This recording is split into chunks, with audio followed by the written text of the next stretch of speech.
and welcome to the Drowned Earth YouTube channel. My name's James, the creator and lead designer of the Drowned Earth, and this is the first in a series of tutorial videos created to explain the basics of the game rules and get you up and running as quickly as possible. Don't forget that you can download the beta rules completely free on drownedearth.com, and even after the Kickstarter, I'd just like to say that we'll always provide a free PDF of the rules. Now, if you like what you see and are interested in the game, please do hit the subscribe button below, like the video, and check out all our links in the description. In particular, if you're interested in becoming a beta tester for the game, then follow the link to Facebook and send us a private message on Facebook and we'll get back to you. That's something we're very interested in hearing from people on. So, the next couple of videos will be on the subject of model profiles and stats. And on the screen now you can see we have a profile card.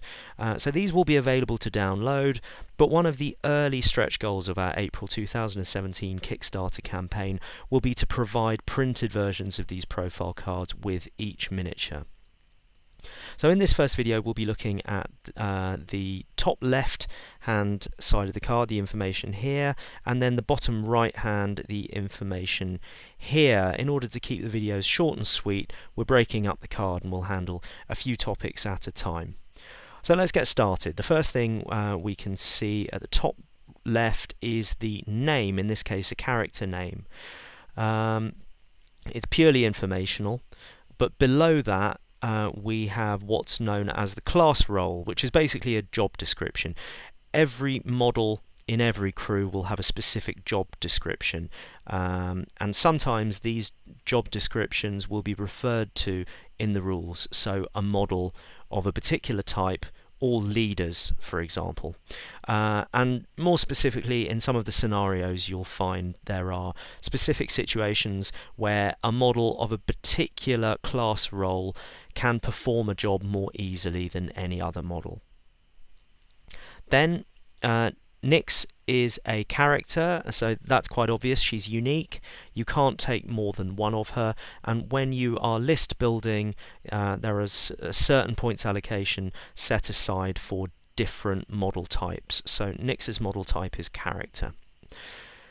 Then we have some numbers on the right hand side, and these are action points.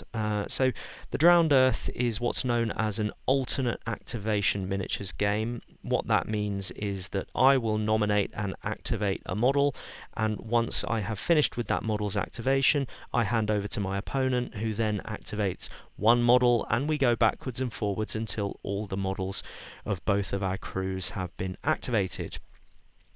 It doesn't cost anything to activate a model. You simply need to activate a model that hasn't been activated before in the turn. Models aren't allowed to activate more than once in the same turn. So once the model is activated, you then have the option of spending action points to perform actions at a ratio of 1:1, so it costs 1 action point to perform 1 action. I won't go through what the actions are at the moment. That'll be the subject of a later video, but of course you can look it up right away in the rulebook. So the first number, you'll have probably seen this sort of thing in other games. The first number is how many action points the model starts with at the beginning of the turn, and the second is the maximum amount of models action points that that model may hold. So Nyx starts with 3 and she can have a maximum of 5. Once she has 5, she can't gain any more. Now let's have a look at this side of the card. It probably doesn't take a genius to guess that this little running boot symbol is movement. And again we have 2 numbers, although in this instance they're divided by a slash, and this works in a slightly different way. So the first number is what we refer to as the pass value, and the second number is the nailed it value. And pass and nailed it correspond to different success levels. I'll explain what those are when we come to the dice mechanic video, but for now suffice it to say that if Nyx passes at a particular test, she'll be able to move 5 inches, but if she performs the test particularly well, if she nails it, she'd be able to move 6.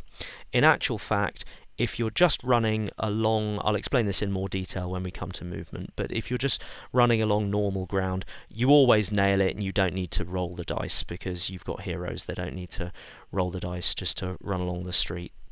So last of all, over here we can see that Nyx has 4 wound icons, and this means that she can take 4 wounds before she goes down.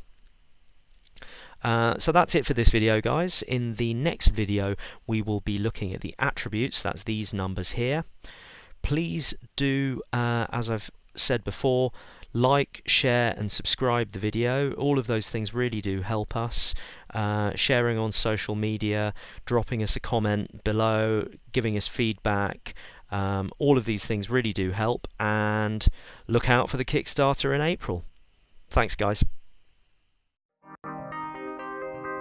Thanks so much for watching. Please do help us reach more people by liking, sharing and subscribing. Keep up to date with all the news about our Kickstarter by joining the mailing list, and I will see you again very soon. Thanks.